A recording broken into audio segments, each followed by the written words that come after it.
If you're looking for a way to boost your vertical, then let me show you a workout and a few suggestions that'll get you jumping higher.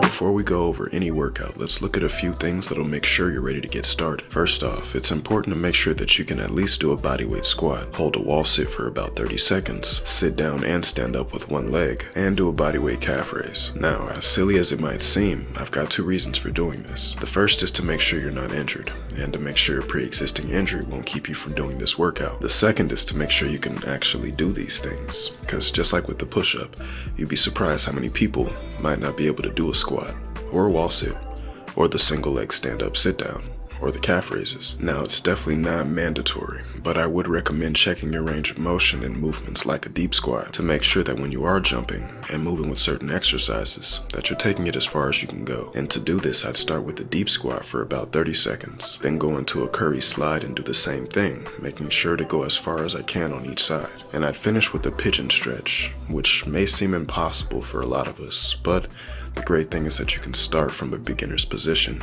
and work your way up to something more advanced. Now, getting into an actual routine, I'd start with using your body weight. While the goal is definitely to get higher, I think it's also important to improve your coordination for a better takeoff and a better landing. And to do this, I'd make a workout with 2 to 3 sets of 10 to 15 reps of these exercises. So with the first, we're doing a speed squat, but lifting one leg up as we get to our highest point. And for the second, we're doing the same thing, but instead holding that leg at the highest point. Now the third is a bit more of a shuffle-in stance while holding your leg at the highest point, but it'll make sense in a minute. The fourth is a basic squat jump, and make sure to get to your highest point. The fifth is a lateral hop from side to side, and to make it a bit more challenging, try to hold the knee of your opposite leg at its highest point. And the sixth and last of this bodyweight coordination routine is a 180 twist, and to make this more challenging, I'd start from a position seated on my legs and explode from here. And another exercise that'll help you is standing on a platform and with a quick drop down, exploding up as fast as you can. You can also use a heavy ball to jump your highest and continuously reach a higher point. Before I get into a routine that'll help you in the weight room, since we're talking about body weight, let me go over some things that'll help you at home. Now, I've talked about dealing with knee discomfort and how I alleviate that pressure, and knee strength is going to be very important in the long run to make sure your legs last as long as you're willing to train them. So aside from strengthening your quad from a short arc position, I suggest stretching against the wall as well, and that's because this stretch pretty much alleviates all pressure in your lower body. Stop what you're doing right now.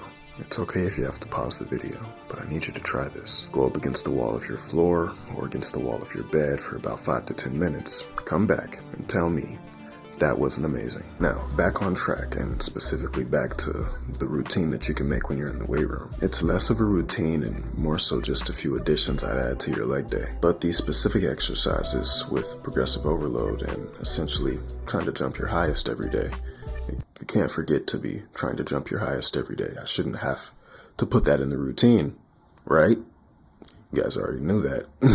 But yeah, deadlifts, single leg press, and squats, if you're short enough, should be your best friend on leg day. Exercises aside, I do want to point out that while there are many things that will help you in jumping higher, there are also many things that won't, and the main factor that's not going to help you is not taking care of yourself. No matter the workout or the training that you're doing, recovery is important, and it's even more important to take time off than it is to actually put that work in. Think about it, you're jumping all the time, you're putting all that pressure on your knees, and no offense to old people, but they don't walk that well. I'm sure you'd rather walk better when you're older. So take preventive care today with whatever you need to do. Stretch, cold showers, better mobility work, more cautious jumping, improve your landing. But if you're going to keep putting the work in and you're going to commit to consistency, then also prioritize recovery, because without that, you won't make it very far. If you like this video, please give it a thumbs up. I post content daily to help you start your fitness journey. Now let's keep working smarter.